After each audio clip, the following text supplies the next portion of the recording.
Hey guys, I'm Daniel De La Rosa. This is my note card. This is my audience. Okay, so e-cigarettes. I'm sure that many of you guys know what they are. I'm like being a college student. You have gone to a party, gone to Midtown, been in class, and you've either seen the e-cigarette being used, now they're called Juuls, or they've offered you a hit and maybe you've accepted it. Now, there was a study that came out in January that was released on many newspapers and periodicals that said that e-cigarettes cause cancer or have a risk of causing cancer. I'm here to show you the risks associated with it, why it's important, and all of the important details of e-cigarettes and their risks. My credibility on this topic is that I have used e-cigarettes in the past and I have researched the topic very much before coming here to meet with you guys today. My main points for today is that e-cigarettes are largely unregulated, unfortunately. E-cigarettes are the gateway to cigarette use for teens, and e-cigarettes increase the risk for cancer. E-cigarettes are unregulated. E-cigarettes were created to reduce the cigarette consumption in the population.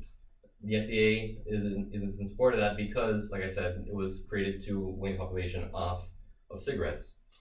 Now, e-cigarettes, the industry has grown steadily over the course of the past 10, 15 years because of this, and they're, in this picture, highly customizable, many flavors, different juices, ranging from blueberry muffin to tobacco. The flavors are endless, and that's why many people are drawn to this flavor, and many people are drawn to e-cigarettes. Now, the FDA, according to Matt Myers, from the president of Tobacco Free Kids, states that the FDA has the ability to regulate e-cigarettes, but hasn't, because they want to, like I said, promote the use of e-cigarettes to wean the population off. However, because they haven't regulated cigarettes and the e-cigarettes, these flavors are unregulated, and you already know what you put in your system. You know that there's nicotine in them, but you don't know what is made, what chemicals are in them to make the flavors. Now, next slide. E-cigarettes are the gateway to cigarette use for teens. Teens are attracted to them because of all the flavors that come associated with them. You guys may not know this, but there's a noted use of e-cigarettes starting from middle school, as shocking as that may be. Now, the reason for that is just how accessible it is for all these kids.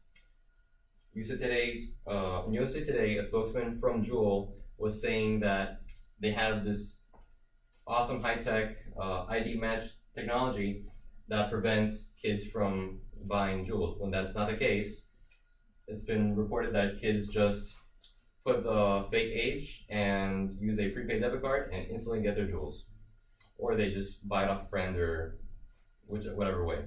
From my personal experience, when I was in high school, it was well known that there was a vape shop across the street that wouldn't ID students, and if you wanted to get into e-cigarettes, you easily could. The ability was there. A report from the CDC on 2016 stated that 11.3% of high school students, that's up to 250,000, use e-cigarettes, like I said, in 2016. The main reason that e-cigarettes are a problem for teens is because it is a gateway to cigarettes. In a study done from 2012 to 2013 by Jonathan Klein, researchers found that after 1 year, 70% of e-cigarette smokers took up e-cigarettes because of that prior use. So, what that means is that if you smoke an e-cigarette, you are 70% times more likely to get into cigarettes. Now, these teenagers are unaware of the risks associated with cigarettes. Next slide. So they're unaware of that because of all this advertising that makes the e-cigarette, puts the e-cigarettes in a light that shows them to be healthy. It says, like here it says, in smoking, nicotine is a mild stimulant, and basically what it says is that nicotine is healthy for you, that it's not as addictive. When in reality, especially for teens and adolescents, because the brain's still developing, the nicotine is way more harmful, way more addictive, and that's why it's such a problem for all the teens in this day and age. And it's become such a problem. Also, the teenagers love the Juuls because they're easy to have in class. You can put it, you can charge it on your computer in class, whatever, and if the teacher asks you, oh, what is this? You just say, oh, it's my USB for my project that I have to do tomorrow. And because they're so hidden, it's easy to fake. Now, in a study published in January 19th, the one I stated previously at the beginning, for the Journal Proceedings of National Academy of Sciences, they found evidence that chemicals in e-cigarettes, in the Juuls, the chemicals can cause damage to the DNA in the heart, lungs, and the bladder. It also dampens the body's genetic repair mechanisms, which means you're more likely to get cancer. That's the main issue with these e-cigarettes. In conclusion, e-cigarettes are unregulated. Because they are unregulated, teens have easier access to them, and these teens are unaware of the cancerous liquids and chemicals that they are inhaling every time. And the cancerous chemicals are in there because, back to the first point, they are unregulated. I hope that the next time you guys go out to a party or even in class and someone offers you a hit from the Juul, you'll be able to make an informed decision and say no, or make an informed yes, hopefully not, about smoking that Juul. Thank you. And what inspired you to talk about this topic? Well, like I was saying in the beginning, I had the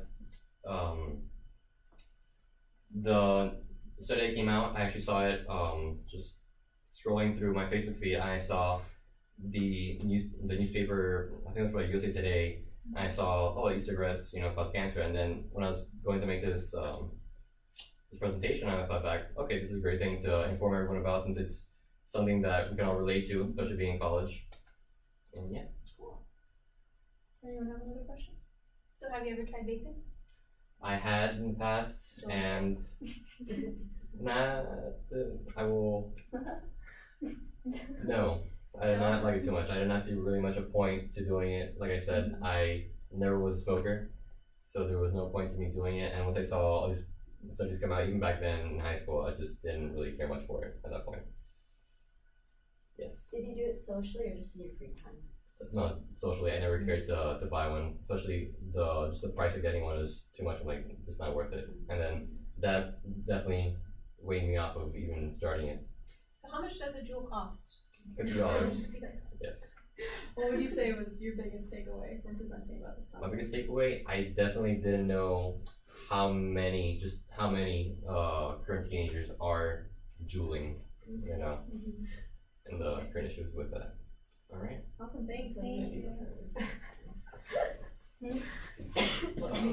Yeah.